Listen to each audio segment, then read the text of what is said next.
মানুষ সৃষ্টির সেরা জীব, কিন্তু মানুষের মতো এত ভয়ঙ্কর এবং নৃশংস জীববোধ হয় পৃথিবীতে আর দ্বিতীয়টি নেই। দর্শক, আমাদের আজকের এপিসোডে থাকছে প্রাচীন ইতিহাসের কয়েকটি ভয়ঙ্কর এবং নৃশংস মৃত্যুদণ্ড পদ্ধতি, যা দেখলে আপনার গা শিউরে উঠতে পারে।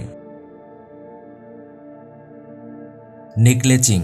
নেকলেচিং এমন একটি ভয়ঙ্কর মৃত্যুদণ্ড পদ্ধতি যেখানে একটি পেট্রোল ভর্তি রাবারের টায়ার জোর করে অপরাধীর শরীরের মধ্যে ঢোকানো হয় এবং তারপর টায়ারটিতে আগুন লাগিয়ে দেওয়া হয়। এই প্রক্রিয়ায় অপরাধী আগুনে পোড়ার তীব্র জ্বালা যন্ত্রণা ভোগ করে এবং তার মারা যেতে প্রায় 20 মিনিট সময় লাগে। দক্ষিণ আফ্রিকা, নাইজেরিয়া এবং ভারতে নেকলেচিং একটি সাধারণ বাক্য ছিল, যা 1970 ও 80 এর দশকে সন্দেহভাজন চোর এবং ধর্ষককে রাগান্বিত জনসাধারণ এইরূপ শাস্তি দিত।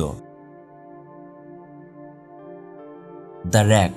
সর্বপ্রথম প্রাচীন গ্রিসে এই পদ্ধতি চালু হয় এবং পরবর্তীতে মধ্যযুগে ইউরোপে চালু হয়। সাধারণত একটি টেবিলের উপর অপরাধীর 4 হাত পা বেঁধে দেওয়া হতো একটি রোলারের সাথে। তারপর এক জল্লাদ ওই রোলারটি ঘোরাতে শুরু করত। যত বেশি ঘোরাতো তত টানের সৃষ্টি হতো। এক পর্যায়ে অপরাধীর হাড় ভাঙতে শুরু করত এবং টানের কারণে তার মাংস ও চামড়া ছিঁড়তে থাকতো। এমন হাড় ভাঙার কষ্ট কোনো মানুষই সহ্য করতে পারত না। এভাবে কষ্ট পেতে পেতে হাত ও পায়ের লিগামেন্ট ছিঁড়ে অপরাধীর নিঃশ্বাস বন্ধ হয়ে যেত।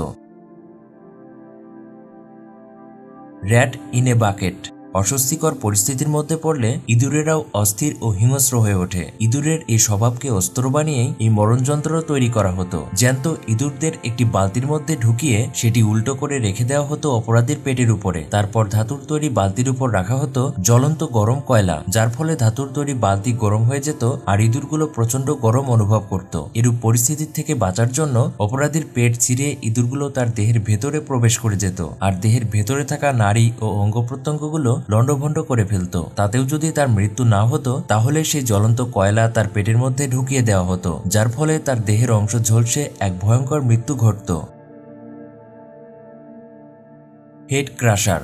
একটি মেশিনের মধ্যে অপরাধীর মাথা লোহার তৈরি টুপির মাধ্যমে আটকে দেওয়া হয়। তারপর উপর থেকে স্ক্রু ঘুরিয়ে চাপ সৃষ্টি করা হয়। এক পর্যায়ে চাপের মাধ্যমে তার মাথাটিকে ফাটিয়ে ফেলা হয়। চাপের কারণে আস্তে আস্তে দোষীর চোয়াল ভেঙে যেত আর চোখ দুটো বেরিয়ে পড়ে যেত। তখন সেই অবস্থায় অপরাধীর কাছে